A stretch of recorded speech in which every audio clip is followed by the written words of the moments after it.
How's it going, folks? It's Rob here.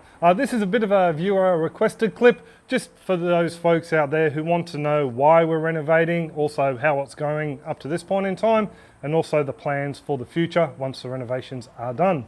So I suppose the best thing to do is to start off why we wanted to renovate, basically because I am now working from home. I have been for the last couple of years, running a small online shop, just selling things like the root pouches, the uni-seals, nutcracker, and now as it happens, some bits and pieces made from the reclaimed timber from the house here that we salvaged. So I want to try and grow that business to a point, and I also, enjoy doing these YouTube videos, funnily enough. So I'm pretty much all just focusing on that for the time being. But one thing I've always wanted to do is actually pass on what I've learnt face to face with people. So part of the idea of renovating here was not only to give us more space upstairs, including an office for Bianca and myself, but also an area downstairs where I can hold my stock, have a workroom at last with a level flat concrete floor where I can build things, maybe a few aquaponic things like bell siphons, which I can also sell. And downstairs here, there's also a space set aside where I'll be holding small workshops, probably 10 to 12 people. I don't want to make them too large, just where we can talk about aquaponics, pass on a few pointers or two, also move on to things like the mushrooms as we develop our knowledge in growing mushrooms. Also wicking beds, a bit of permaculture here and there, chicken feeders, waterers, that sort of thing. For those people who want to come and get a little bit of one-on-one sort of learning, I mean, YouTube's fantastic, but nothing beats actually sitting down and being able to pick someone's brains, so to speak. So that's what we're planning on doing here. So it is something I've wanted to do for a while now. I've been a stay-at-home dad for 20 years, so it really would like to get back out there and help people one-on-one. So there still will be clips to YouTube, of course, and over on the new subscription service I'm building on our website as well, similar to what I'm offering on Patreon and for the paid YouTube support. So there you go. But that's enough of that. I thought what I'd do is I'd give you a little bit of a tour, virtually and in real life, of what's going on at the moment. You can probably see some chalk marks on the concrete slab there. So I'll grab the camera and we'll go for a bit of a wander around, and I'll explain what's happened so far, and also, the plans for the layout downstairs in particular for the future. So the house itself is a 3-bedroom post-war 1950s weatherboard, and it's a very, very well constructed house. Both the building designer and the builder have both remarked on how flat the floors were and how square everything was. So it is a 3-bedroom, as I said. At the moment we're only using 2 of them. One of them is supposed to be Bianca's office, but it's absolutely chock-a-block with stock at times. The rest of the house is pretty basic, standard bathroom with a pink terrazzo floor, and we also have a toilet that was built onto the back walkway, and just a small little kitchen and dining room as well. So the timeline for the renovations was actually mucked up a little bit just by miscommunication with Energex, which is the local lines and poles power supply here. We needed to have the lines removed from the house so the house could be raised. So the guys really couldn't do a lot. So to begin with, what they did was they removed the bathroom, including the terrazzo floor and the toilet, and also all the cabinets in the kitchen, as well as the old lino, just to get ready for the asbestos removers to come in and remove that sheeting there in yellow. They removed the front and the rear stairs, and they started on the earthworks, getting ready to raise the house itself. So it was really interesting watching how it was done. They basically used giant Jenga blocks, as Bianca put it, with jacks in the center of them to raise the house one section at a time, about 3 inches. I think it was around about 75 mil at a time, until they finally got it up to height, which was 80 centimeters or 800 millimeters higher than what it was already. And then from there, they just went about digging out underneath the house. Included in the earthworks was a ring beam that was dug around the outside of the slab, and they also dug through all the pipework for the plumbing. So all the plumbing from upstairs as well as downstairs will be running through one drain line out into the sewage system, which is a change from the 3 or 4 different lines we had previously. So to be able to remove the asbestos, first of all, they need to build the new front stairs, and they can pull all that walling out. Then the builders will resheet them with the appropriate wall lining, and they'll be fitting out the bathroom. We're just going for a basic shower, vanity and toilet. We're not worrying about a bath at this point in time. Also in the kitchen, they will be removing one wall in the kitchen to open it up into the existing dining room.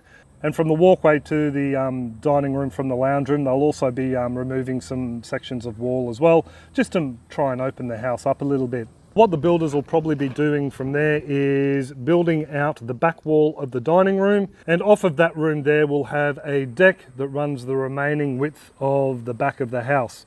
The deck itself will just be somewhere for us to eat outside. We've never really been inside people, but it also gives me a ample space to set up a small aquaponic or maybe just a small hydroponic grow area. After the builders have finished upstairs, we'll be moving in and fitting out the kitchen with the help of a mate who's a chippy. Thank you very much, Mark. He's also the chap who makes the awesome bottle openers and other bits and pieces from the reclaimed timber from the house. So yeah, we're really looking forward to having a nice large kitchen again. So now with downstairs, what we pretty much will doing is just getting the builder to build out a certain section of it, just up to where this line comes around here. I'll give you a bit of a virtual tour as well as a chalk drawn tour, but we're just going to get him to do that, and then Mark, again, thank you very much, mate, will be helping us build in the rest of the house because we already have plans with council. And as you can see, we already have plumbing and posts in certain positions. Around the outside of the slab, we're going to have a series of drain/walkways. So not only will we have a 1 metre or 3 foot walkway down that side of the house, we'll have a 600 mil or 2 foot walkway along the back or drain. There'll be pipes and drains in there to run water out into the backyard, which I'll be able to utilise around the patch in different ways. The walkway will not only act as the drain and such, it will also give us a visual termite barrier as well, which you definitely need in southeast Queensland. The retaining wall comes up, all this here will obviously be filled in, and we're planning on putting 3 water tanks in there, 3 5,000 litre water tanks, and they'll take water from a drain pipe, which you can actually see over there, and there's another one running off the gutter on that side over there. So we'll plumb them into there and then have the overflow going out to another tank. And that other tank will be sitting roughly round about where the veggie pod is at the moment on a very bad lean. Probably, I don't know, probably about a 15, maybe a 20,000 litre tank.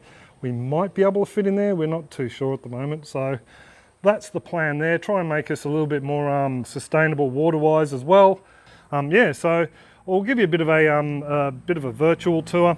First of all, we have the area that John will be building. It's basically what we're calling a mud room. When you come down the back stairs here, you come to a platform, and then you come down the platform, another set of stairs, sorry, and it's basically just this little small area in here. It comprises of a small little alcove where we'll put our upright freezer and a little bit of storage, possibly my tools, while we're building out the rest of the place, and a toilet and a laundry. Any of these red lines that you see on the concrete or the drawings are doors. So there's a door outside, and there's a slider to save space into the very strange looking toilet there. Just around the corner from that, we have a laundry. So we'll have a sink and a washer and a bit of a bench. And until we build the kitchen upstairs, if we move in earlier, this will pretty much serve as our little kitchenette. Now this wall along the back here and this blue one down here leads to another door. That's the door I was talking about in that clip, supporters clip, Dave, that leads out. And this wall down here will be an external wall as well. So it'll just be this little area here that we have John finish off for us. The only other thing he'll be doing is popping a little sink out here because we are planning to have a proper kitchen here. So he's going to pop a little sink he picked up from a garage sale for 20 bucks. Thank you very much, mate.